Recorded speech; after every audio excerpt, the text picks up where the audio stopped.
Friends, welcome back to my channel. അടിപൊളി ഒരു പ്രോഡക്റ്റാണ് നമ്മൾ പരിചയപ്പെടുത്താൻ പോകുന്നത്. അഫോർഡബിൾ പ്രൈസിൽ നമ്മുടെ വീട്ടിൽ കുട്ടികളൊക്കെ ഉള്ള വീട്ടിലാണെങ്കിൽ പെൺകുട്ടികൾ, പ്രത്യേകിച്ചും പെൺകുട്ടികളും അമ്മമാരും ഉള്ള വീട്ടിൽ വളയൊക്കെ സൂക്ഷിക്കാൻ പറ്റിയ അടിപൊളി ഒരു വള സ്റ്റാൻഡാണ് നമ്മൾ കാണിക്കുന്നത്. അതും 160 രൂപയ്ക്ക് 2 സെറ്റാണ് നമുക്ക് കിട്ടിയിട്ടുള്ളത്. ഒരു വള സെറ്റും പിന്നെ ഒരു കമ്മൽ സെറ്റും. തകൃതിയായിട്ട് പണി നടക്കുന്നുണ്ട്. അതിങ്ങനെ നമുക്ക് ലൂസായിട്ടാണ് കേട്ടോ, നമ്മൾ സെറ്റ് ചെയ്ത് വെക്കണം. അപ്പോൾ മോളെല്ലാം സെറ്റ് ചെയ്യുന്നുണ്ട്. അത് സെറ്റ് ചെയ്തിട്ടുണ്ട്. നമ്മളിപ്പോൾ അതിനകത്ത് നമുക്കത് നമ്മുടെ ഇഷ്ടമുള്ള പോലെ ഇങ്ങനെ കറക്കിയൊക്കെ നമുക്ക് വള സെലക്ട് ചെയ്തെടുക്കാൻ പറ്റും. അടുത്ത് നമ്മൾ കമ്മൽ സ്റ്റാൻഡാണ് സെറ്റ് ചെയ്യുന്നത്. കമ്മൽ മാത്രമല്ല, ബോയും മാലയും ഒക്കെ അതിനകത്ത് ഹാങ് ചെയ്തിടാം കേട്ടോ. നമ്മൾ പിന്നെ വള സെറ്റ് ചെയ്തിടുന്നുണ്ട്.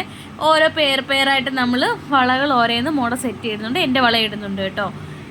എല്ലാ വളകളുമായിട്ട് നമ്മൾ സെറ്റ് ചെയ്ത് നല്ല അടിപൊളിയായിട്ട് ഇത്രയും ദിവസം സത്യം പറഞ്ഞാൽ എന്നേ ഇത് മേടിക്കേണ്ടതായിരുന്നു ഇപ്പം എനിക്ക് തോന്നുന്നുണ്ട്. കാരണം ഇവിടെ വളയെല്ലാം അങ്ങോട്ടും ഇങ്ങോട്ടും ഇട്ട് എല്ലാം വളയുടെ കളറൊക്കെ പെട്ടെന്ന് പോവും. പക്ഷേ ഇങ്ങനെ വെച്ചാൽ നമുക്ക് ലോങ് ലാസ്റ്റിംഗ് ആയിട്ട് വള യൂസ് ചെയ്യാം. അപ്പോൾ വള ഞങ്ങൾ സെറ്റ് ചെയ്ത് കമ്മൽ കുറേയും കൂടി എടുത്ത് വെക്കൊണ്ട് ഇത്രയേ ഉള്ളൂ കേട്ടോ. നല്ല അടിപൊളി പ്രോഡക്റ്റാണ്. കുട്ടികളുള്ള വീട്ടുകൾക്കൊക്കെ എല്ലാം ഉപകാരപ്പെടുത്തുക. നമ്മൾ അലമാരിലിങ്ങനെ വെച്ചിട്ട് നമ്മുടെ ചാനൽ ആദ്യമായിട്ടാണ് സബ്സ്ക്രൈബ് ചെയ്തേക്കണേ. Bye bye.